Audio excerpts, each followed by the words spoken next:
नमस्कार, मैं हूं मृत्युंजय कुमार झा। शाम के 5:30 बज चुके हैं और अगले आधे घंटे तक आपके सवालों का सबसे बड़ा मंच तैयार है। अगर आपने कमोडिटी में ट्रेड किया है या फिर नया ट्रेड करना चाहते हैं, जानना चाहते हैं, समझना चाहते हैं कि आपके लिए बाजार में कमाई के मौके कहां पर हैं, तो आप सवाल पूछिए। नंबर आप नोट कर लें 02223001634। इसके अलावा आप 02223001635 पर भी अपना सवाल पूछ सकते हैं।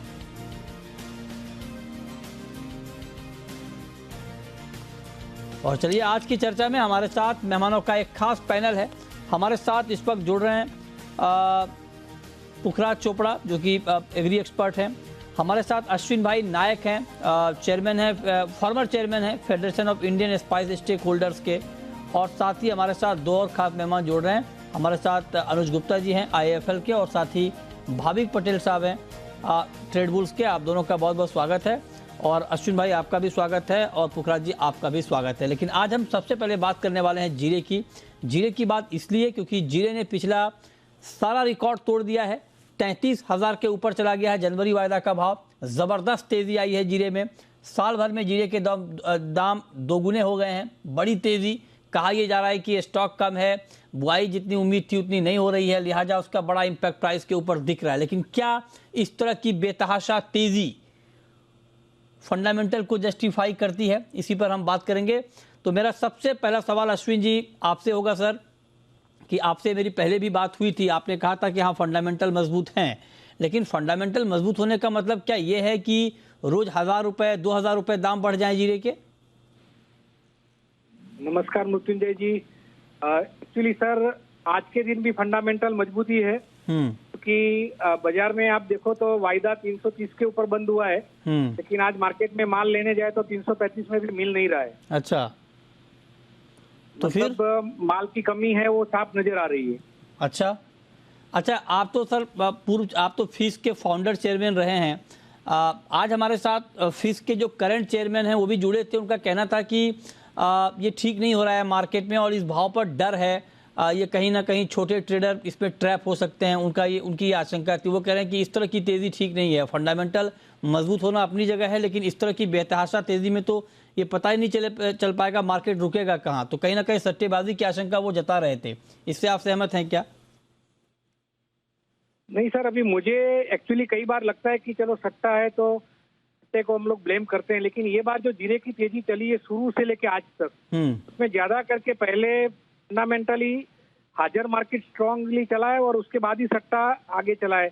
आज के दिन भी जैसे मैंने बताया, सट्टा अभी भी रेट में कम चल रहा है जो हाजिर मार्केट के रेट है उससे।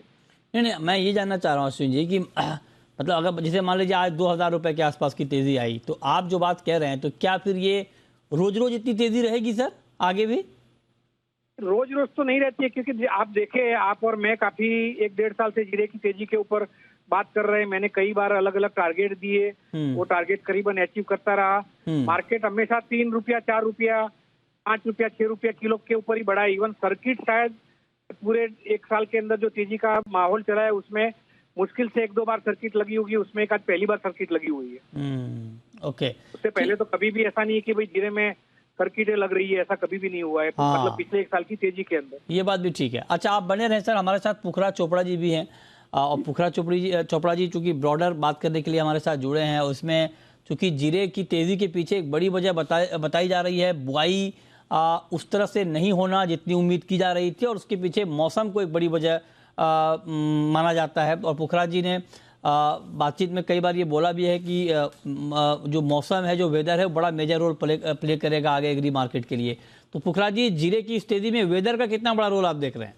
जी, इसके अंदर ये जी अभी जो इतनी फास्ट जो तेजी आ रही है, जो आपने अश्विन भाई से सवाल पूछा था, हाँ, इस फास्ट तेजी के पीछे सबसे बड़ा कारण मौसम ही है। अच्छा, एक तो पिछले साल की अपेक्षा थोड़ी ज्यादा हुई है बिजाई, हाँ, जो कि सही नहीं है, मतलब कम है ये मान की तुलना में। ये बिजाई है जो कम है। तो दूसरी बात है, बिजाई होने के बाद में यहाँ जो ठंड पड़नी चाहिए थी जीरा की फसल को या इसबगुल की फसल को, चना को, सरसों को, वो ठंड इस बार बहुत लेट से पड़ी। तो लेट से पड़ने की वजह से जो पहले जो बुआई हुई थी जीरा की, सब जिन चीजों की पहले बुआई हुई है, उसमें काफी हद तक नुकसान हुआ है।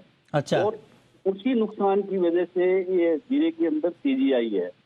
जिस तरह का जलवायु परिवर्तन हुआ है मृत्युंजय जी, जिस तरह से ठंड कम दिनों तक पड़ना और ठंड का लेट पड़ना, ये सब चीजें फसलों को प्रभावित कर रही है और बुरी तरह से प्रभावित कर रहे हैं। यही कारण है कि जो जीरा में जो इतनी फास्ट तेजी आई है, उसके पीछे ये जब वायदा होता है ना, तब मानसिकता बन जाती है कि पकड़ के रख लो और तेज होगा बाजार। अच्छा। तो इसी वजह से एक साथ ये तेजी आ रही है। ऐसा नहीं है कि माल गायब हो गया या माल की शॉर्टेज आ गई, पर ये आशंका हो गई कि अगली बार फसल शॉर्ट पड़ेगी। अच्छा। पिछली बार तो जीरा में हमें 27 लाख 28 लाख बोरी जो भी था वो कैरी फॉरवर्ड मिल गया था। इस बार 5 लाख बोरी ही कैरी फॉरवर्ड जाने की उम्मीद है और अनुमान जताया जा रहा है कि 50-52 लाख की फसल होगी और 75 लाख की डिमांड है।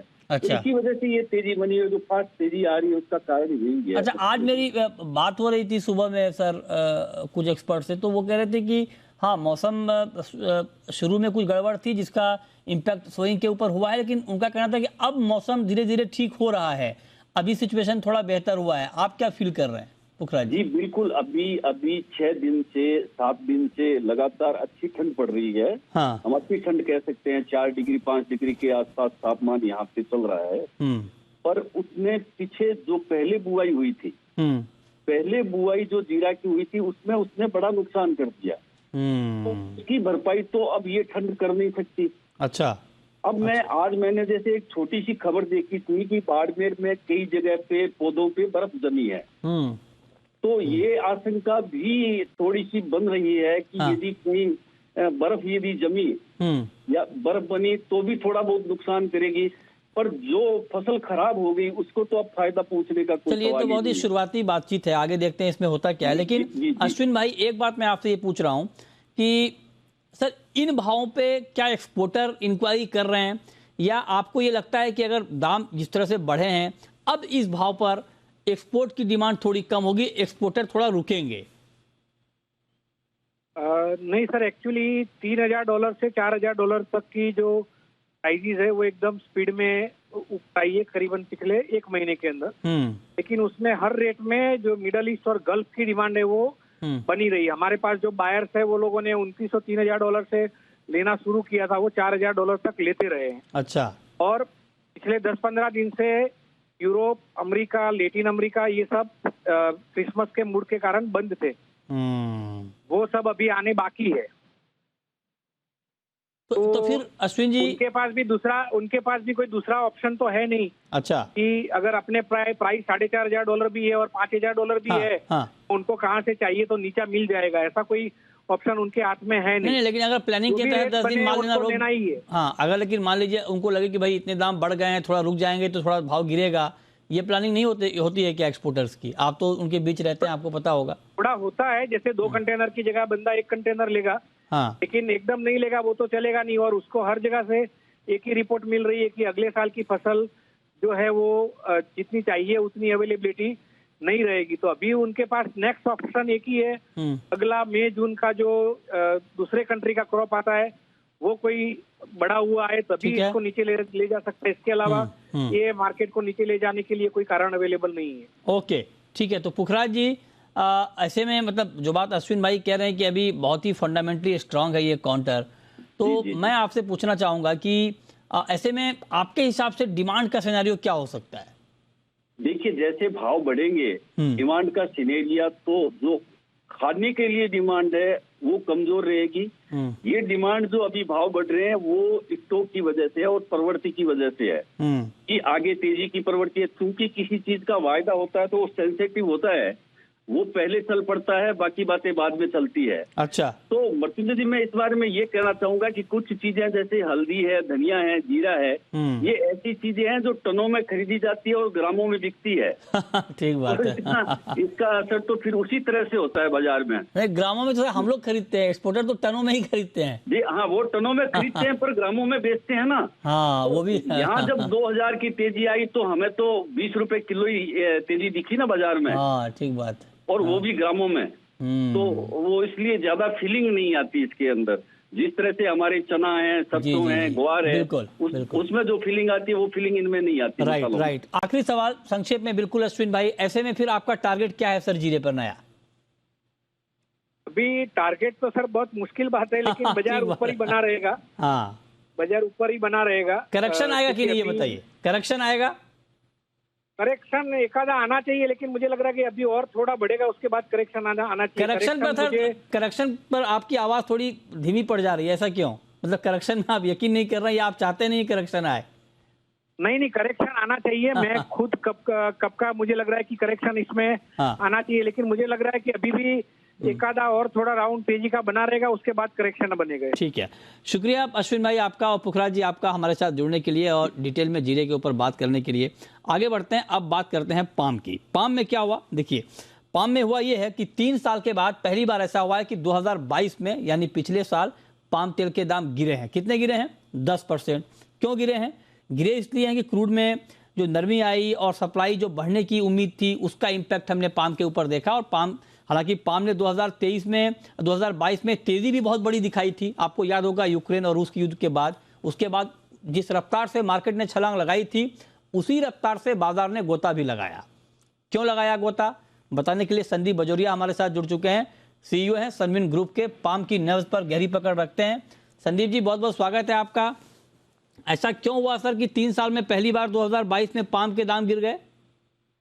हाँ मृत्युंजय जी, आपने बहुत सही उसको डिस्क्राइब किया कि छलांग लगाई और फिर गोता भी लगाया। तो ऐसा ही कुछ हुआ। मतलब 2022 के बिगिनिंग और 2022 का एंड में 10% ही पाम गिरा, लेकिन ड्यूरिंग द ईयर आपने देखा कि जो लो पॉइंट था, $900 का लेवल था, वो पहुंचा $2100 पे मार्च, अप्रैल, मई में, और $2100 का वापस आ गया $850। तो ये इतना बड़ा अप एंड डाउन जो हुआ था वो ड्यूरिंग 2022 में हुआ। और 2022 में तो various factor, Ukraine Russia war था, फिर इंडोनेशिया का पाम का एक्सपोर्ट बैन करना टेम्पररी, और ये वेरियस फैक्टर क्रूड के ऊपर नीचे, ये सब फैक्टरों के कारण में ये इतना ऊपर नीचे हुआ। फिर ये इजी मनी पॉलिसी भी जो थी, उसके कारण भी फंड्स भी ओवर एक्टिव थे। और अभी हमने देखा कि इंडोनेशिया ने भी बैन हटा लिया। उसके बाद में हमने देखा यूक्रेन रशिया वॉर में भी थोड़ा सा कम से कम कॉरिडोर बन के यूक्रेन से शिपमेंट चालू हो गए। फिर हमने देखा कि क्रूड भी थोड़ा स्टेबल हो गया है $80, $75 के आसपास में। फिर हमने देखा कि मतलब ये और इजी मनी पॉलिसी भी एंड हो गई है, अभी इंटरेस्ट रेट बढ़ाना शुरू कर दिए हैं। तो ये सब एस्पेक्ट्स को लेके अब कमोडिटीज जो है वो अब ऐसे एक बोलते हैं ना, एक मैच्योर्ड स्तर पे आ गई है एंड रीजनेबल स्तर है ये। अभी आज क्रूड पाम ऑयल का रेट आप देखें तो $1020 का जनवरी शिपमेंट का लेवल है, सोयाबीन का $1310 का शिपमेंट का लेवल है जनवरी का, और सनफ्लावर का $1320 का रेट है। तो जो ऊपर में $2100 हो गए थे, और नीचे में ये समझिए पाम 850-900 और सोयाबीन और ये सब 1150, 1150, 1200 तक हुए थे। तो 2023 में अभी मेनली आप जानना चाहेंगे स्पेशली दर्शकों के लिए कि 2023 में अभी ये जहां तक पाम ऑयल का सवाल है, पाम ऑयल नीचे के साइड में $970-80, ऊपर के साइड में $1150 तक हो सकता है जनवरी, फरवरी, मार्च में जी। तो पाम में अपसाइड अभी भी है। और जहां तक सोयाबीन और सनफ्लावर है, वो लेवल अभी उसमें खास अपसाइड नहीं है। मतलब वहाँ अभी एक लिमिटेड रेंज आ गया है, $1250 से $1350 का बीच के में दोनों तेल चलते रहेंगे। ओके। और पाम और सोया में जो बीच में हमने देखा, महीने 1.5-2 महीने पहले पाम ऑयल $500 सस्ता हो गया था, वो अभी $300 ही सस्ता है सोया से, और आगे जाके वो $200 रहेगा। अच्छा। तो ये अनुमान सामने अपने चल रहा है। तो सप्लाई बना रहेगा। दिसंबर में भी 15 लाख टन इंपोर्ट हुआ है अपने देश में तेल का। 10 लाख टन तो पाम ऑयल आया अपने यहाँ, और सोयाबीन ऑयल आया 2,75,000 टन, और सनफ्लावर आया 2,25,000 टन। ओके। तो 15 लाख टन एक रिकॉर्ड इंपोर्ट था, वो भी हुआ दिसंबर में। तो सप्लाई बहुत मेंटेन्ड है। आप तो कंज्यूमर के लिए हर समय बहुत चिंतित होते हैं, कंज्यूमर एंगल से हम लोगों को क्वेश्चन करते ही रहते हैं। तो मैं कहना चाहूंगा कि कंज्यूमर के लिए 2023 तेल के लिए बड़ा सुखपूर्ण साल रहेगा। अच्छा। और यहाँ प्राइसेस लिमिटेड जोन में रहेगी, और सप्लाई भी बहुत बना रहेगा। सामने एक और खुशी की बात है कि रेपसीड मस्टर्ड का भी क्रॉप हमारे सामने बहुत बड़ा है। लास्ट ईयर 110 लाख टन का क्रॉप था, ये साल अनुमान 120 लाख टन के क्रॉप की। तो लोकल भी सरसों तेल और सरसों के तेल में बने हुए अचार और पकोड़े और वो वेस्ट बंगाल में मछलियाँ, तो ये सब खाने का लोगों को बड़ा स्वाद मिलेगा और सस्ते रेट में मिलेगा। अरे वाह, कमाल सर, आपने एक साथ जो है सबसे बढ़िया नए साल की शुरुआत में आपने ये भी बता दिया क्या क्या खाना आपके लिए सस्ता होगा, पकौड़ों से लेकर मछली तक, फिश तक। बहुत बढ़िया सर।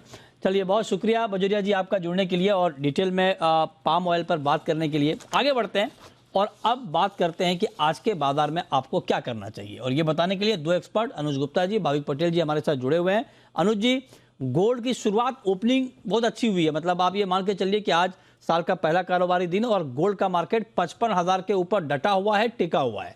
तो क्या सुझाव आपका गोल्ड में, क्या करना चाहिए? मिथुन जी गुड इवनिंग। देखिए, साल के स्टार्टिंग में ही 55,000 का लेवल यहाँ पर टेस्ट होता हुआ दिखाई दिया है और इंटरनेशनली भी अगर देखें तो $1820 के ऊपर सस्टेन कर रहा है, तो कहीं ना कहीं पॉजिटिविटी गोल्ड में आती हुई दिखाई दे रही है। तो यहाँ पर हालांकि आज इंटरनेशनल मार्केट बंद है तो शाम को उतना बड़ा मूवमेंट देखने को नहीं मिलेगा, बट हाँ मुझे लगता है कि अगर ट्रेड करना है तो 1-2 दिन के पर्सपेक्टिव से ट्रेड ले सकते हैं। तो करीबन 55,000 के आसपास खरीदारी करें, 54,750 का स्टॉप लॉस लगाए, टारगेट करीबन 55,400 55,500 तक हो सकता है। हमें लगता है कि $1830-1835 तक के लेवल गोल्ड में देखे जा सकते हैं, तो खरीदारी का ट्रेड 1-2 दिन के पर्सपेक्टिव से बना सकते हैं। ठीक है, ओके। बाइंग की राय, भाविक जी आप सहमत हैं अनुज जी से, या आपकी राय कुछ अलग गोल्ड के ऊपर? नहीं जी, मुझे भी लग रहा है कि बाई करना चाहिए। हालांकि आज इंटरनेशनल मार्केट बंद है इसलिए बहुत सीमित दायरे में रहेगा, बट अभी भी अंडरटोन जो है वो बहुत बुलिश है। तो 55,050 पे बाय कर सकते हैं 55,250 के टारगेट के लिए, और इंट्राडे स्टॉप लॉस रख सकते हैं 54,950 का। ओके, ठीक है, इस पर आप नजर रखिए गोल्ड पर। चलिए अब हम शुरू करते हैं सवाल और जवाब। पहला सवाल है अभिनंदन का, पूछिए अभिनंदन जी। गुड इवनिंग सर, नमस्ते। भाविक सर से सवाल था सिल्वर के बारे में। हाँ, ये जैसे चाइना लगभग होगा 22 तारीख को बता रहे थे बंद होगा, तो ये विद इन 1 मंथ में 68,000 भाव मिलेंगे क्या सिल्वर में? बताइए भाविक जी। लग रहा है कि मिल तो जा सकते हैं, क्योंकि वैसे भी जो चाइना के अगर डिमांड देखे तो कम ही होगी इंडस्ट्रियल मेटल्स की, और वैसे भी थोड़ा बहुत टॉप आउट भी लग रहा है। हालांकि चांदी में अभी भी ट्रेंड तो बुलिश ही है, बट करेक्शन की एक उम्मीद ज़रूर है। तो ज़्यादा से ज़्यादा मुझे लग रहा है 68,500 से 68,200, तो आपको ये लेवल ज़रूर से देखने मिलेंगे, बट नीचे सस्टेन नहीं होंगे, वापस वहाँ से ऊपर ही जाएंगे। ठीक है, अगला सवाल है पराग का, कानपुर से जुड़ रहे हैं, पूछिए Parag ji. Hello, good evening sir. Good evening, पूछिए सर। मेरा सवाल भाविक जी का था कि आज के लिए गोल्ड में क्या करना चाहिए? आज के लिए गोल्ड में क्या करना चाहिए, भाविक जी बताइए। आपसे जानना चाहते हैं कि आज शाम के लिए 55,159 ये गोल्ड का ताज़ा भाव है, क्या ट्रेड आप रिकमेंड करेंगे इनके लिए? जी, यहाँ से अगर 50 रुपीज़ की भी करेक्शन मिलता है तो बाय कर सकते हैं 55,250 के टारगेट के लिए, और स्टॉप लॉस रख सकते हैं 54,950 का। आज बहुत ज़्यादा उम्मीद मत रखिए क्योंकि सारे मार्केट क्लोज है, तो अगर 200 या 225 भी मिलता है तो प्रॉफिट बुक कर लीजिए, बट स्टॉप लॉस जरूर मेंटेन कीजिएगा 54,950 का। ओके, नेक्स्ट कॉलर राम है हमारे साथ गुजरात से, पूछिए राम। हाँ सर, मैं जानना चाहता हूँ कैस्टर सीड अभी बाय कर सकते हैं? कैस्टर अभी बाय कर सकते हैं क्या? अनुज जी क्या सुझाव आपका कैस्टर पे? आज तो तेजी के साथ बंद हुआ है मार्केट 7,180 पे, क्या करना चाहिए आपके हिसाब से? बिल्कुल, देखिए आज एक अच्छा खासा ब्रेकआउट इसमें देखने को मिला है। मुझे लगता है कि यहाँ पे खरीदारी का ट्रेड बना सकते हैं। 7,040 पे स्टॉप लॉस लगाए, टारगेट हमें लगता है कि जल्दी ही आपको 7,300 7,400 तक का देखने को मिल सकता है। आज काउंटर में अच्छे वॉल्यूम्स भी देखने को मिले हैं, तो मुझे लगता है कि यहाँ पर खरीदारी का ट्रेड कैस्टर में बना सकते हैं। तो आप कह रहे हैं कि बाइंग का ट्रेड अभी कैस्टर में बना सकते हैं, इस पर आप नजर रखिए। जब क्रूड में भाविक जी आपके हिसाब से क्या किया जाए? मार्केट तो ऊपर है, लेकिन आज कोई ट्रेड लेना चाहिए या अभी वेट करना चाहिए, क्या करना चाहिए क्रूड में? अगर किसी को इंट्राडे लेना है तो आई थिंक 6580 से 6550 के बीच में बाय कर सकते हैं 6650 के टारगेट के लिए, और स्टॉप लॉस रख सकते हैं 6500 का। ओके, नेक्स्ट कॉलर विक्रम है हरियाणा से, पूछिए विक्रम जी। सर नमस्कार। नमस्कार, पूछिए। सर मैं मस्टर्ड सीड पे पूछना चाह रहा था, मैं अब कुछ तेजी की थोड़ी बहुत गुंजाइश है या अभी निकल जाए, बेच दें आप ताजा भाव पे? अनुज जी बताइए, मस्टर्ड में कुछ गुंजाइश आपको दिख रही है? देखिए, अभी हमने बजीरो साहब को सुना, उनका ये मानना है कि ये जो सरसों की फसल है वो काफ़ी ज़्यादा आ सकती है, और हमारा भी यही मानना है कि इस बार जो सरसों की फसल है वो काफ़ी अच्छी रहेगी। तो अब ज़्यादा तेज़ी मुझे लगता नहीं है कि सरसों में देखने को मिलेगी। तो बेहतर है कि अगर आप इन द मनी है तो आप निकल जाएँ या फिर अपनी क्रॉप को बेच सकते हैं, क्योंकि आगे जैसे अराइवल स्टार्ट होंगे तो भाव नीचे ही आते हुए दिखाई देंगे। तो हमें लगता नहीं है कि ज़्यादा तेज़ी आपको सरसों में आने वाले दिनों में देखने को मिलेगी। ओके, तो आप कहने की ज़्यादा तेज़ी की संभावना अभी नहीं है, इस पर आप नज़र रखें। नेक्स्ट कॉलर अर्जुन है, पूछिए अर्जुन।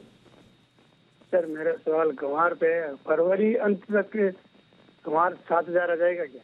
फरवरी अंत तक ग्वार क्या 7,000 तक हो जाएगा क्या? ये सवाल बहुत सारे लोग जानना चाहते हैं, पूछना चाहते हैं। बताइए भाभी जी, आपको क्या लगता है फरवरी एंड तक क्या हम दोबारा ग्वार में एक अच्छी रैली देखेंगे, 7,000 का प्राइस देखेंगे सर? जी 7,000 मुझे थोड़ा फार-फिच लग रहा है। ज़्यादा से ज़्यादा अगर मैं बोलता हूँ तो मुझे 6600 से 6700, तो एक मिनिमम टारगेट अगर है तो 6600 का चल के देखिए। 7,000 का थोड़ा दूर लग रहा है अभी। 6600 का जब आप टारगेट दे रहे हैं फरवरी के लिए, तो क्या जरा फरवरी का दिखाइए कॉन्ट्रैक्ट, तो क्या फरवरी वायदा में जो ताज़ा मार्केट प्राइस है अभी ग्वार का, तो क्या फरवरी कॉन्ट्रैक्ट में अभी ग्वार में ट्रेड लेना, मतलब 6,051 का भाव है, तो क्या ये भाव फरवरी के लिए बाइंग के लिए ठीक भाव है? जी ज़रूर से, क्योंकि अभी भी अगर ट्रेंड देखें तो ट्रेंड अच्छा ही है। और मुझे लग रहा है कि एक बार 5,800 के स्टॉप लॉस से बाय कर सकते हैं। टारगेट 6,600 का रखिएगा। ओके, तो ठीक है, 6,600 के टारगेट के लिए आपको कह रहे हैं भाविक जी कि आप ग्वार खरीद सकते हैं। नेक्स्ट कॉलर फरहान है, पूछिए फरहान। Good evening sir. जी गुड इवनिंग, पूछिए। सर मेरा सवाल मेंथा ऑयल और सिल्वर पर है। मेंथा ऑयल का सवाल सर भाविक सर से क्या, भाविक सर से पूछिए कि 1100 रुपए जा सकता है तेल जनवरी में, और अनुज सर से सिल्वर पर सवाल है, सिल्वर पर। अच्छा बताइए भाविक जी, मेंथा पर आपका आउटलुक पहले आप बताइए, फिर अनुज जी चांदी पर बताएंगे। जी मेंथा में मुझे लग रहा है कि मी भी 1100 तो नहीं लग रहा है अभी। एक्सपेक्टेशन है कि एटलीस्ट 1075 से 1050 का, तो 1100 नहीं 1075 का मेरा आउटलुक लग रहा है। ठीक है, चांदी पर आपका व्यू अनुज जी, सिल्वर में क्या करें? देखिए चांदी में ट्रेंड पॉजिटिव ही है। इंटरनेशनली देखें तो $24 के आसपास चल रही है। हमें लगता है कि चांदी में खरीदारी का ट्रेड बना सकते हैं। जल्दी ही टारगेट 70,500 71,000 तक के लेवल देखने को मिल सकते हैं। तो यहाँ पर भी खरीदारी का ट्रेड सिल्वर में बनाया जा सकता है। ओके, अगला सवाल है बलदेव राज का, हरियाणा से हैं, पूछिए बलदेव जी। हाँ जी सर, नमस्कार जी। नमस्कार, पूछिए। हाँ जी सर, मेरा ना सिल्वर का 64,000 पे 8 लॉट मैंने सेल किया हुआ है। अच्छा, तो उस सर पोजीशन को पूछना चाहता हूँ, इसको होल्ड करूँ या कहाँ तक उसको वेट करूँ जी? ओके, बताइए अनुज जी। देखिए हमें लगता है कि सिल्वर में अभी ट्रेंड पॉजिटिव है, मगर अगर एक बार डिप मिलता है नीचे 68,500 तक के आसपास तो वहाँ पे निकल जाएं, क्योंकि फिलहाल अभी इसका ट्रेंड पॉजिटिव है और हमें लग नहीं रहा कि ऐसा कोई बड़ी गिरावट देखने को मिलेगी जो कि आपको 64,000 के लेवल को यहाँ पर दिखा सके। फिलहाल अभी ट्रेंड पॉजिटिव है, तो हमें लगता है कि आप बाय साइड में रहेंगे तो आपको प्रॉफिट मिल सकता है। ओके, नेक्स्ट कॉलर इंद्रसेन है, पूछिए इंद्रसेन जी। हाँ हेलो जी जी पूछें। हाँ सर, वो नेचुरल गैस का मेरा बाय किया हुआ है 530 का, जब ये जनवरी का ही, तो क्या पोजीशन है नेचुरल गैस कहाँ आएगा? ओहो, अब देखिए मार्केट 374 के नीचे आ गया। सर आपने स्टॉप लॉस नहीं लगाया, इसका मतलब है? हाँ नहीं लगाया था, वो सब बोले ऊपर जाने लगा है उसके लिए तो रखा हुआ था अभी भी। स्टॉप लॉस तो सर लगाना ही चाहिए। अब देखिए कितने नुकसान में आ गए आप। भाविक जी क्या उपाय इनके लिए नुकसान कम करने का? देखिए सबसे पहले तो 340 का इनका फ्यूचर का स्टॉप लॉस रख दीजिए और यहाँ से एक बार कॉल बाय कर सकते हैं 340 के स्टॉप लॉस। अगर फ्यूचर में 340 आता है, उसके नीचे जाता है, तो अपना जो फ्यूचर पोजीशन है वो भी निकल जाए और कॉल में भी निकल जाए, और कॉल में बने रहिए जब तक फ्यूचर में 420 नहीं आता। अच्छा ठीक है, तो इस लेवल को आप ध्यान रखिए और जब भी जो भी ट्रेड लीजिए स्टॉप लॉस ज़रूर लगाइए। मार्केट आप मतलब आपको स्टॉप लॉस जोखिम से बचाता है, इस बात को हमेशा आप ध्यान में रखिए। बहुत शुक्रिया अनुज जी आपका, भाविक जी आपका जुड़ने के लिए और तमाम सवालों के जवाब देने के लिए।